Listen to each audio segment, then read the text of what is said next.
ঠাকুমা, চিন্তা করো না, আমি এই কাঁঠালটা পেড়ে দেবো।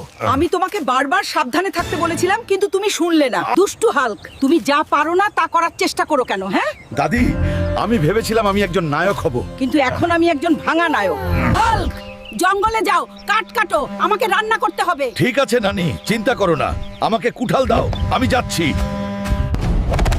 এসো, দেখা যাক কে বেশি শক্তিশালী।